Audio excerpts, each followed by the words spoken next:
السلام علیکم ورحمۃ اللہ وبرکاتہ۔ الحمد للہ وکفی وسلام علی عباده الذین اصطفی، اما بعد فاعوذ باللہ من الشیطان الرجیم، بسم اللہ الرحمن الرحیم۔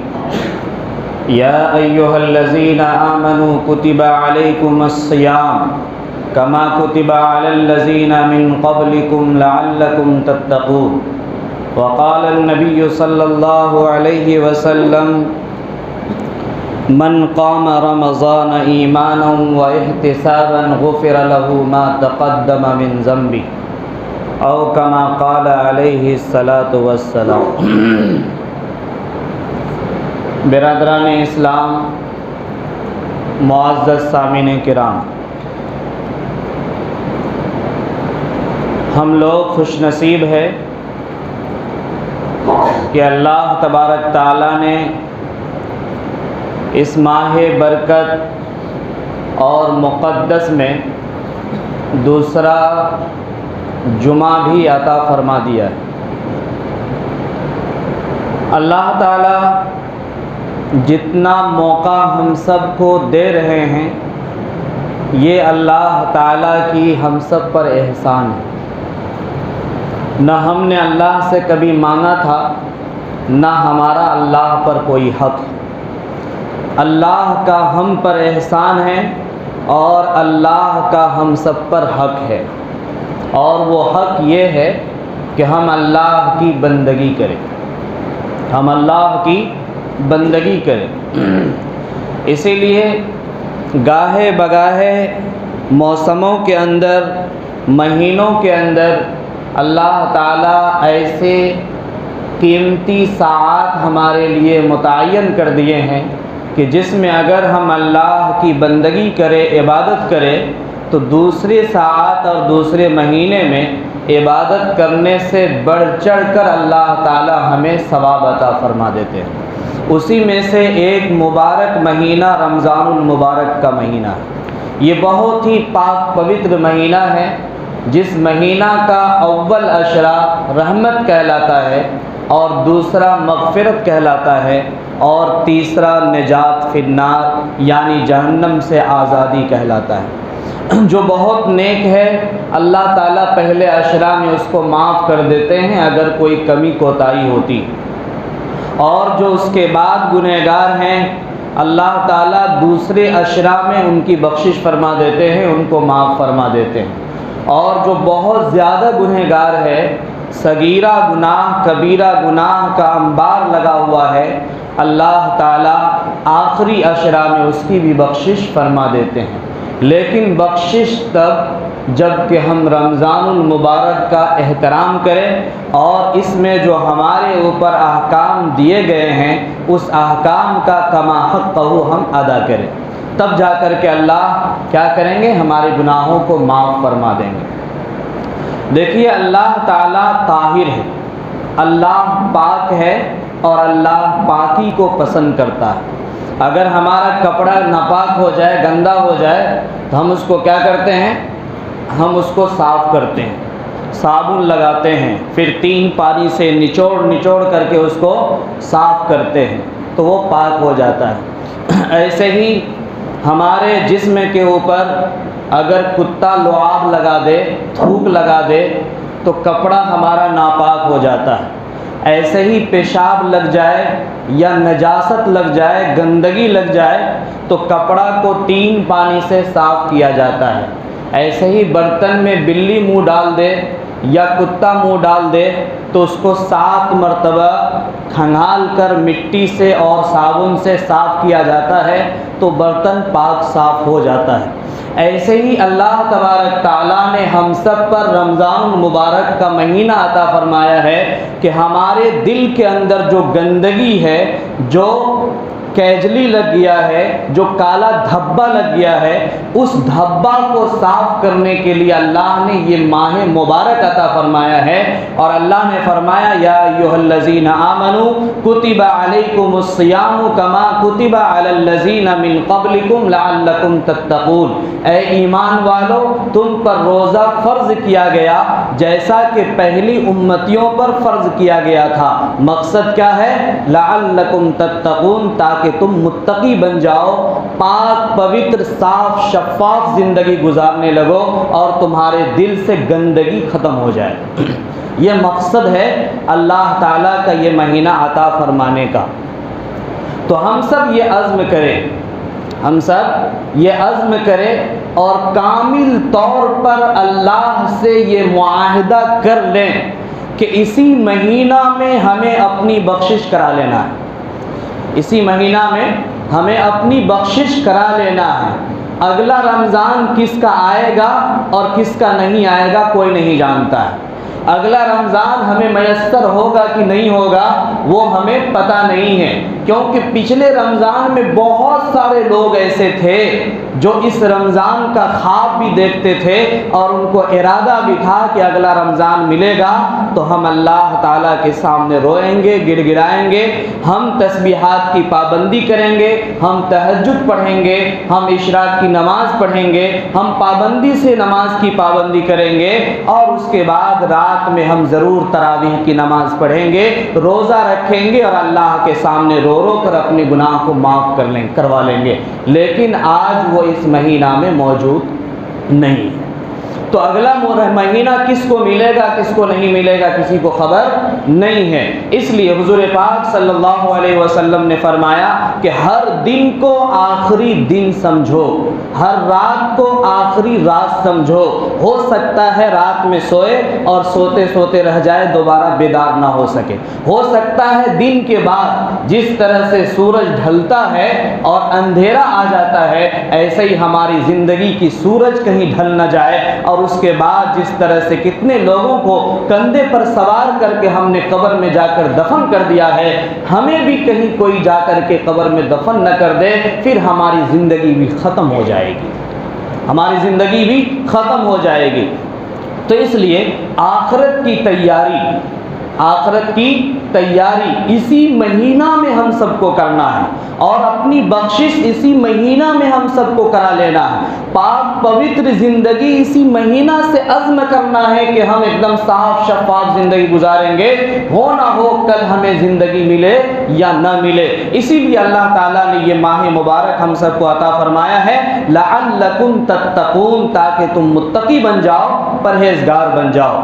اس مبارک مہینے کے اندر اگر کوئی ایک نیکی کرتا ہے، ایک بار سبحان اللہ پڑھتا ہے تو 70 بار پڑھنے کا اجر اس کے نام اعمال میں لکھا جاتا ہے۔ اگر کوئی ایک بار سبحان اللہ پڑھتا ہے تو 70 بار پڑھنے کا ثواب ملتا ہے۔ اگر ایک بار رکوع کرتا ہے تو 70 بار رکوع کرنے کا ثواب ملتا ہے۔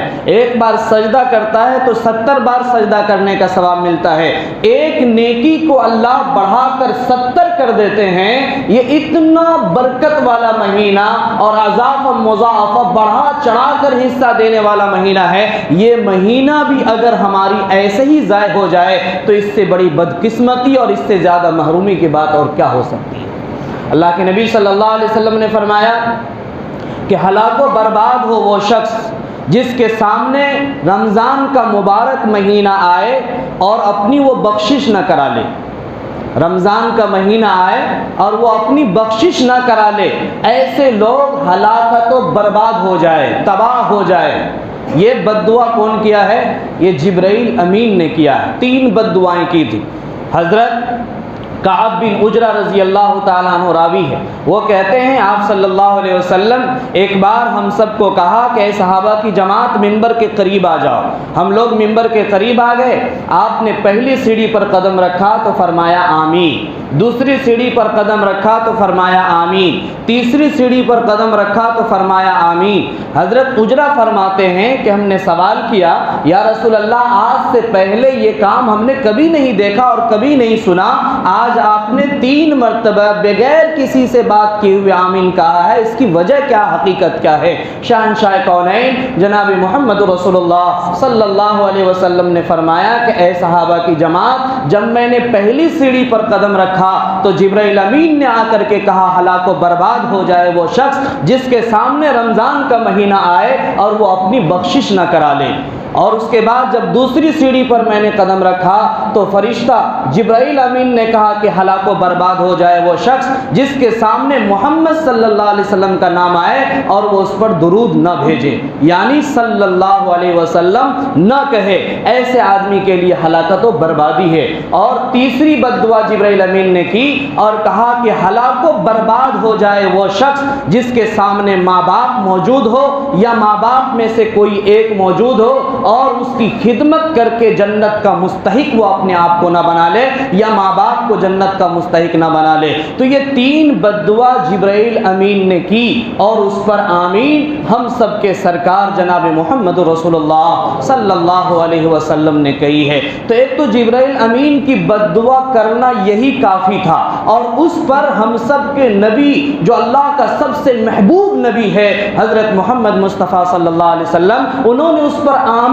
کہی ہے، تو اس کی قبولیت میں کوئی تردد، کوئی شک، کوئی شبہ نہیں ہو سکتا ہے۔ تو اس لیے یاد رکھیں جب بھی نام ہمارے نبی کا آئے تو صلی اللہ علیہ وسلم کہنا ہے، اور جب بھی رمضان کا مہینہ آئے تو اس کا پورا خیال رکھنا ہے، یعنی قرآن کی خوب خوب تلاوت کرنا ہے، روزہ رکھنا ہے، غیبت سے، چغلی سے، حسد سے، اندرونی تمام برائیوں سے اپنے آپ کو بچا لینا ہے، اور تراویح پڑھنی ہے، اور 5 وقت کی نماز پابندی سے ادا کرنی ہے، رات میں تہجد کی نماز پڑھنی ہے، افطاری بھی سنت کے مطابق اور سحری بھی سنت کے مطابق، یعنی رمضان کا پورا خیال رکھنا ہے، رمضان کا پورا خیال رکھنا ہے۔ اور جو رمضان المبارک کا خیال رکھے گا اللہ تعالیٰ اس کی بخشش فرما دیں گے۔ ایک وائس، ایک مقرر وہ بیان کر رہے تھے، انہوں نے کہا کہ رمضان تمہارے سروں پر سے گزرنے والا ہے،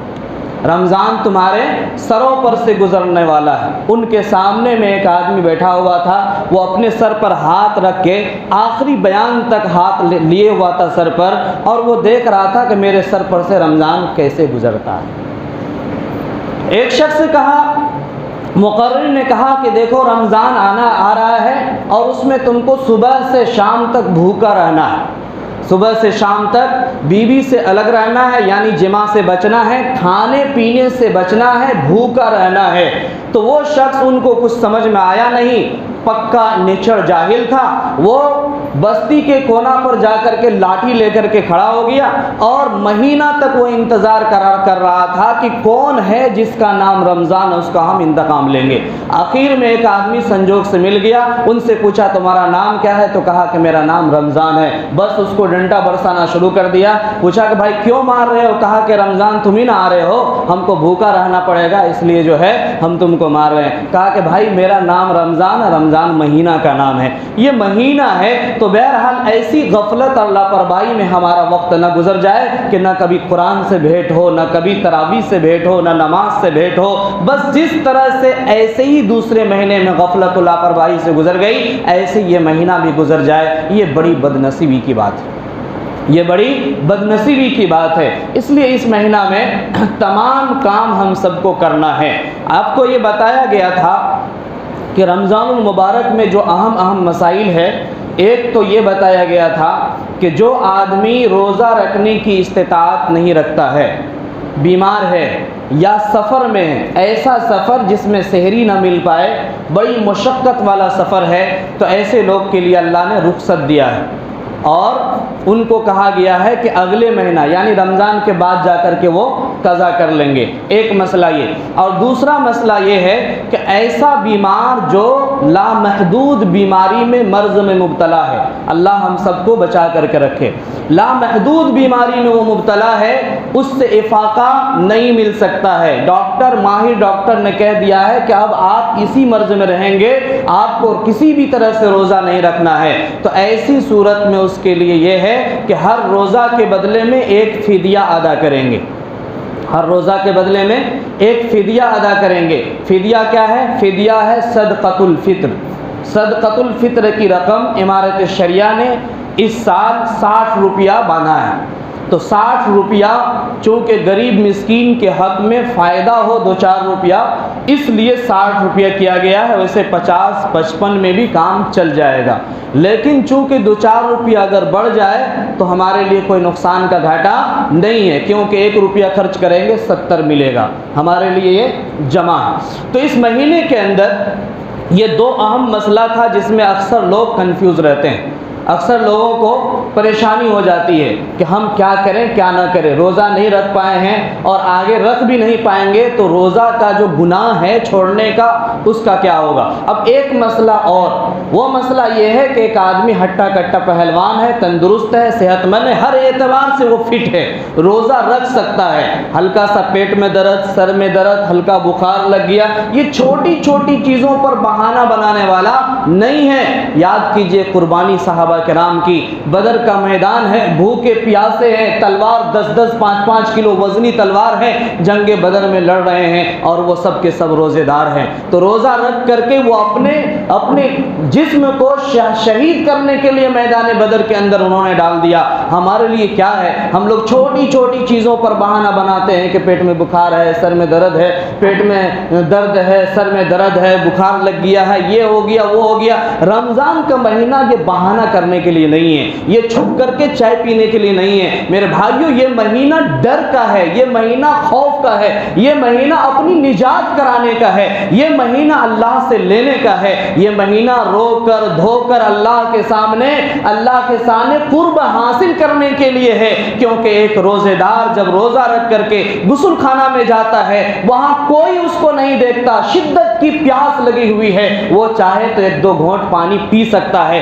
کوئی اس کو نہیں دیکھ پائے گا، صرف اللہ جانتا ہے۔ لیکن وہ بندہ صرف کس لیے روزہ ہے؟ اللہ کے ڈر سے روزہ ہے۔ وہ منہ میں پانی نہیں ڈالتا، کیوں؟ اللہ کا ڈر ہے، وہ اللہ کے لیے روزہ رکھا ہے۔ بھوک شدید لگی ہوئی ہے، گھر میں کھانا موجود ہے، وہ چاہے تو چھپ کر جا کر بیوی سے بھی چھپ کے کھا سکتا ہے، کہیں آؤٹ ایریا میں جا کر ہوٹل میں بیٹھ کر پیٹ بھر سکتا ہے، لیکن وہ پیٹ میں دانہ اس لیے نہیں ڈالتا کہ اللہ کا ڈر ہے اور اللہ تعالیٰ نے اس کو روزہ رکھنے کا حکم دیا ہے۔ اللہ نے روزہ رکھنے کا حکم دیا، وہ صرف اللہ کے ڈر سے وہ نہیں کھاتا ہے، اللہ کے ڈر سے وہ نہیں پیتا ہے۔ یہ کتنی بڑی قربانی ہے، اللہ تعالیٰ نے حکم دیا ہے قربانی کرنے کا۔ قربانی، ہم جانور پر چھرا چلاتے ہیں، نہ خون اللہ کو پہنچتا ہے، نہ گوشت اللہ کو پہنچتا ہے، کچھ بھی نہیں پہنچتا، کھاتے بھی ہم ہیں۔ اللہ تعالیٰ تو ہمارا قربانی دیکھنا چاہتا ہے، اخلاص دیکھنا چاہتا ہے، اللہ تعالیٰ ہماری للہیت دیکھنا چاہتا ہے، اور اللہ تعالیٰ یہ دیکھنا چاہتا ہے کہ میں جس بندہ کو پیدا کیا ہوں وہ میرے لیے کیا کرتا ہے، وہ میرے لیے کون سی قربانی اختیار کرتا ہے۔ لن ینال اللہ لحومها ولا دماؤها ولکن ینالہ التقوی منکم، اللہ کے پاس نہ خون پہنچتا ہے نہ گوشت پہنچتا ہے، اللہ تو صرف تمہارا تقوی دیکھتا ہے۔ اسی طرح سے روزہ ہے، یا ایھا الذین آمنوا کتب علیکم الصیام کما کتب علی الذین من قبلکم لعلکم تتقون، اے ایمان والو تم پر روزہ فرض کیا گیا ہے جیسا کہ تم سے پہلے لوگوں پر فرض کیا تھا تاکہ تم متقی بن جاؤ۔ فمن شہید منکم الشہر فلیصم، اگر تم رمضان کا مہینہ پاؤ تو روزہ رکھو۔ ایک بیوقوف کا میں کلپ دیکھ رہا تھا، انہوں نے کہا کہ شریعت اسلامی میں رمضان کا کہیں تعلق نہیں، رمضان کا مہینہ ہی نہیں ہے، رمضان کا مہینہ نہیں ہے، چونکہ آج کل ہر آدمی بولنے کو ہی اپنے لیے سب سے اچھا ہنر سمجھتا ہے، چاہے وہ غلط بولے، چاہے وہ صحیح بولے، چاہے وہ شریعت کو بولے، چاہے وہ کچھ بھی بولے۔ اس لیے بہت سارے لوگ ورگلانے کے پیچھے لگا ہوا ہے، ہمارے دین کا دشمن، بہت سارے لوگ پلاننگ اور سسٹم کے تحت، بعض لوگ تو داڑھی رکھ کر کے آپ کے مسجد میں آئیں گے چندہ کرنے کے لیے، لیکن اس کا آئی ڈی چیک کیا جائے گا تو پتہ چلے گا کہ وہ مسلمان نہیں ہے۔ تو اس طرح سے اپنا عبا جبا سب کچھ لگا کر کے آپ کے ایمان کو چھیننے کے لیے، آپ کے ایمان پر ڈاکہ ڈالنے کے لیے وہ طرح طرح کے آپ کے پاس بیان پیش کریں گے۔ ایسی چیزوں سے آپ کو ہرگز متاثر نہیں ہونا ہے، کیونکہ آپ کے علاقے میں عالم ہے، مولانا ہے، مفتی ہے، جب بھی کوئی بات آپ کو سمجھ میں نہ آئے یا شریعت کے خلاف سمجھ میں آئے فوراً آپ ان سے رجوع کیجئے اور فوراً آپ ان سے پوچھئے اس کی حقیقت کیا ہے۔ ایمان کو بچا لینا آج کے زمانے میں بہت بڑی بات ہے، بہت بڑی بات ہے، اس لیے ایمان کی حفاظت کرنا ضروری ہے۔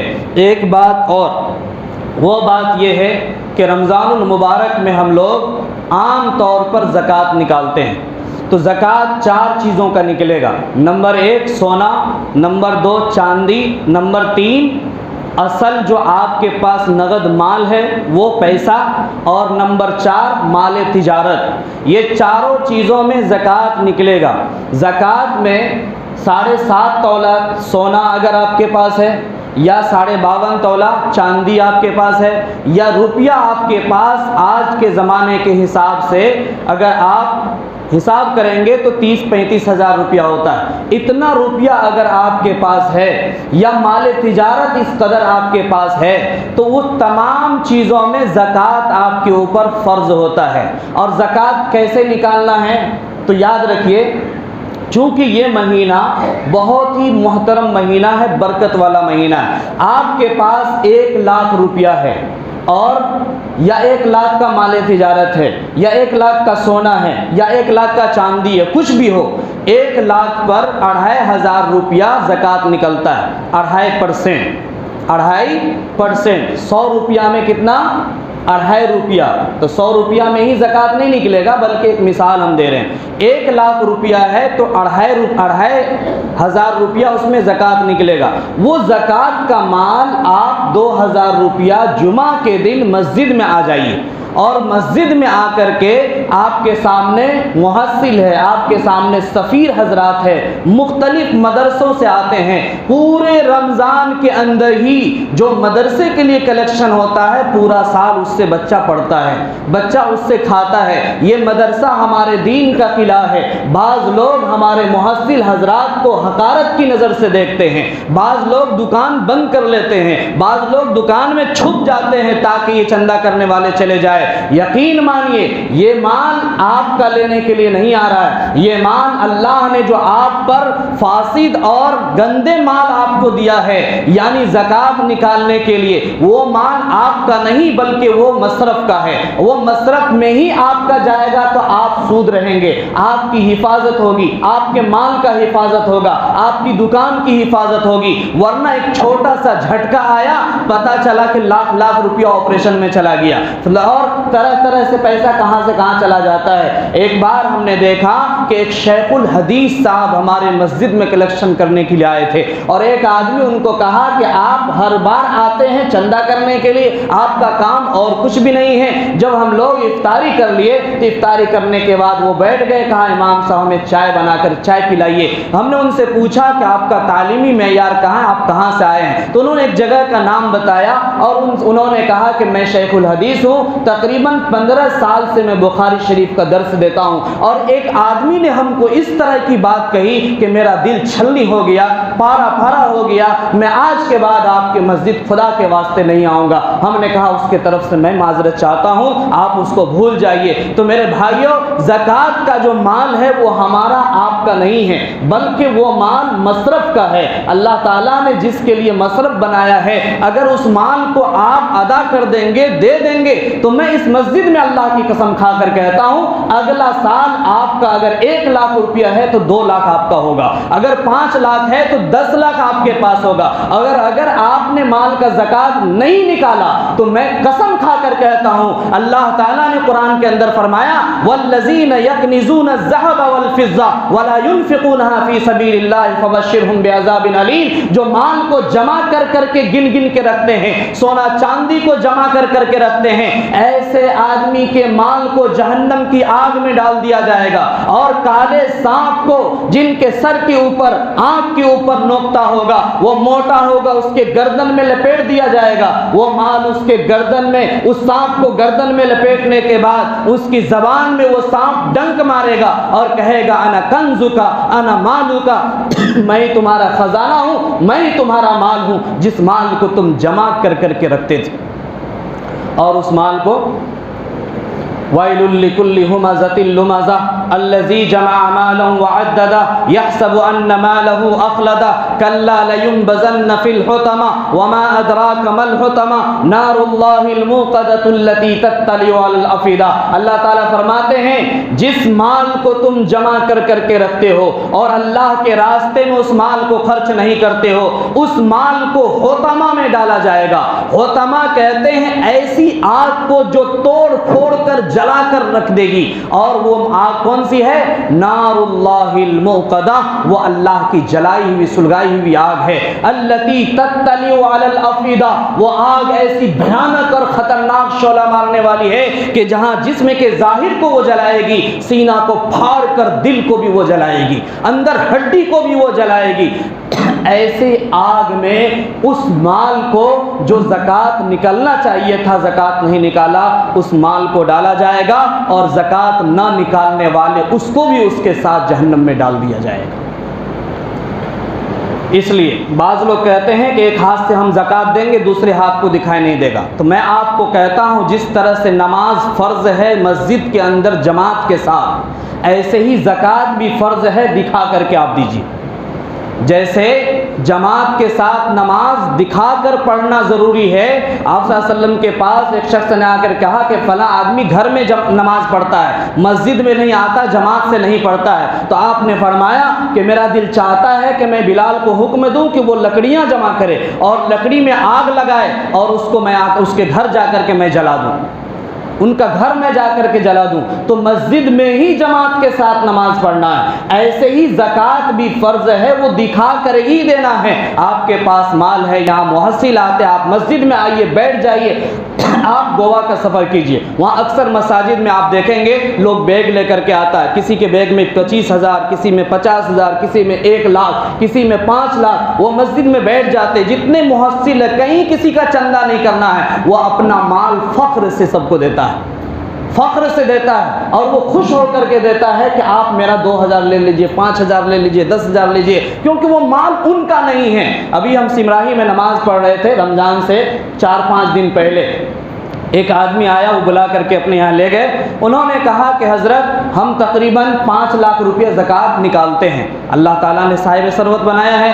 ہم نے کہا کہ بہت اچھی بات ہے، اور آپ کا چرچا ہم نے کئی بار سنا ہے، اللہ نے آپ کو یہ حیثیت دیا ہے اور آپ نکالتے ہیں، تو اچھا یہ بتائیے اتنے دن سے جو آپ زکوٰۃ نکالتے ہیں کیا فائدہ ہے؟ انہوں نے کہا کہ اللہ کی قسم، اللہ تعالیٰ نے جتنا مال ہم نے زکوٰۃ نکالا ہے اس کو چھوڑ کر جتنا مور میرے پاس رہتا ہے، اگلے سال اس کا دوبر میرا ہو جاتا ہے، اگلے سال اس کا دوبر ہو جاتا ہے۔ کبھی میں نے گھٹا کا آنکھ نہیں دیکھا، اور جب بھی اللہ سے میں نے جو مانگا مجھے وہ مل گیا، مجھے وہ مل گیا۔ تو یہ مہینہ سخاوت کا ہے، سخاوت کا دریا بہائیے۔ اللہ تعالیٰ سخی ہے، سخاوت کو پسند کرتا ہے، اور سخی جنت میں داخل ہوگا، سخی جنت میں داخل ہوگا۔ 4 آدمی کو زکوٰۃ کا مال نہیں دینا ہے۔ نمبر 1 سید ہاشمی، یہ آپ صلی اللہ علیہ وسلم کا خاندان کہلاتا ہے، ان کو زکوٰۃ کا مال آپ نہیں دے سکتے ہیں، کیونکہ اعلیٰ خاندان ہے اور اشرف خاندان ہے۔ یہ مت سمجھیے گا کہ اعلیٰ کا مطلب ہے تو نماز نہ پڑھے اور شراب پیے تو وہ اعلیٰ بن جائے گا، نہیں، ان کے اعلیٰ پن ان کے برادری کے حساب سے نہیں، بلکہ ان کے کوالٹی کے اعتبار سے، ان کے اعمال کی وجہ سے، چونکہ وہ نبی کا خاندان ہے، ہاشمی اور سید۔ نمبر 2 قریبی رشتہ دار۔